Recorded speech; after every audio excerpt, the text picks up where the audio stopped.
নমস্কাৰ বন্ধুবান্ধৱীসকল অসম অইন এটা ভিডিঅ'লৈ আপোনালোকক স্বাগতম জনাইছোঁ। বন্ধুবান্ধৱীসকল আজিৰ ভিডিঅ'টো হৈছে যে director of education Bodoland territorial কাউন্সিলৰ পৰা যিসকলে প্ৰাৰ্থীয়ে পাছ কৰি আছিলে এইটো হৈছে এছিষ্টেণ্ট টিচাৰ LP অৰ্থাৎ এছিষ্টেণ্ট টিচাৰ ছায়েন্স টিচাৰ আৰু হিন্দী টিচাৰ UP আপাৰৰ লেভেলৰ। এইটো BTSC কোকৰাঝাৰ অৰ্থাৎ BTRDৰ পৰা যিটো অকল BTRD ডিষ্ট্ৰিক্টৰ পৰা হয়।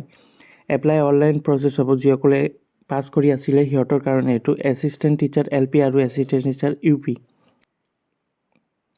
ইয়াতে নম্বৰৰ পোষ্টটো এতিয়াও দিয়া হোৱা নাই। লোৱাৰ প্ৰাইমাৰী আৰু আপাৰ প্ৰাইমাৰীটো পোষ্টটো মুকলি হৈছে। এইটো নেম অফ ডিপাৰ্টমেণ্ট হৈছে director of education BTC Kokrajhar. ইয়াতে দৰমহাটো দিছে 14,000 পৰা 70,000লৈকে। নেশ্যনেলিটি এইটো অসমৰ পাৰ্মানেণ্ট ৰেচিডেণ্ট হ'ব লাগিব। বয়সটো দিছে বন্ধুবান্ধৱীসকল 18 পৰা 40 ইয়াৰ্ছৰ ভিতৰত হ'ব আৰু এজ ৰিলেক্সন দিছে ইয়াতে x servicemen 2 years, OBC MOBC 3 years, ST SCৰ কাৰণে 5 years, person with disability PWD কেণ্ডিডেটৰ কাৰণে 10 ইয়াৰ্ছ এজ ৰিলেক্সন পাব।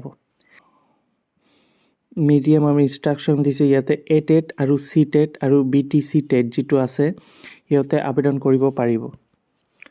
A-TET আৰু C-TET কোৱালিফিকেশ্যন যিসকলে কোৱালিফাই হৈ আছে সিহঁতে এই পোষ্টৰ কাৰণে আবেদন কৰিব পাৰিব আৰু এডুকেশ্যন কোৱালিফিকেশ্যন ইয়াতে বিচাৰিছে পোষ্ট ৱাইজ এডুকেশ্যন কোৱালিফিকেশ্যন ইয়াতে হৈ যাব।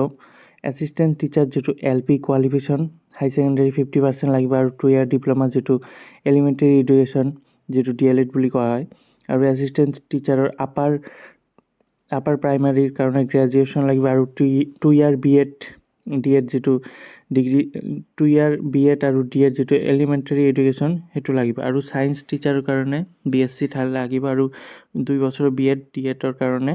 এইটো হৈছে ডকুমেণ্টছ কি লাগিব। ইয়াতে পাছপৰ্ট চাইজ ফটোগ্ৰাফি বিচাৰিছে, তাৰপৰা HSLC এডমিট কাৰ্ড, হাই ছেকেণ্ডেৰী মাৰ্কশ্বিট, গ্ৰেজুৱেশ্যন মাৰ্কশ্বিট, তাৰপৰা এনি আদাৰ মাৰ্কশ্বিট চাৰ্টিফিকেট যিটো হাই ছেকেণ্ডেৰীৰ লগত জড়িত আছে, DLED বা BEd marksheet first year second year দুটাই, কাষ্ট চাৰ্টিফিকেট লাগিব SC ST যিসকলৰ আছে, OBC MOBC, তাৰ পাৰ্মানেণ্ট ৰেচিডেণ্ট অসমৰ লাগিব আৰু চাৰ্টিফিকেট মাৰ্কশ্বিট লাগিব যিটো A-TET যিটো পাছ কৰি আছিলে A-TET C-TET BTC TET। BTC resident certificate লাগিব যিটো BTRDৰ পৰা যিসকলে BTC ৰেচিডেণ্ট চাৰ্টিফিকেট যিসকলে বাসিন্দা সিহঁতৰ লাগিব আৰু ছিগনেচাৰ লাগিব।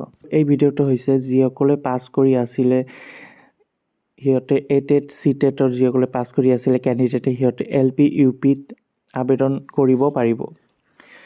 এইটো হৈছে BTC কোকৰাঝাৰৰ পৰা যিটো আবেদন মুকলি হৈছে তাৰে মই ভিডিঅ'টো লৈ আহিছোঁ। তো যিসকলে পাছ কৰি আছিল সিহঁতৰ কাৰণে এই ভিডিঅ'টো আবেদন কৰিব পাৰিব নতুনকৈ LP আৰু UPত। তো বন্ধুবান্ধৱীসকল ভিডিঅ'টো কেনেকুৱা লাগে তো বন্ধুবান্ধৱী লিংকটো মই দি দিছোঁ, তাৰ পৰা গৈ আপোনালোকে আবেদন কৰিব পাৰে, নহ'লে BTC ৱেবছাইটত গৈ আপোনালোকে আবেদন কৰিব পাৰে। যিটো BTC কোকৰাঝাৰৰ ৱেবছাইট, যিটো BTC BTRD ডিষ্ট্ৰিক্টৰ যিটো ৱেবছাইট আছে তাতে গৈ আপোনালোকে আবেদন কৰিব পাৰে।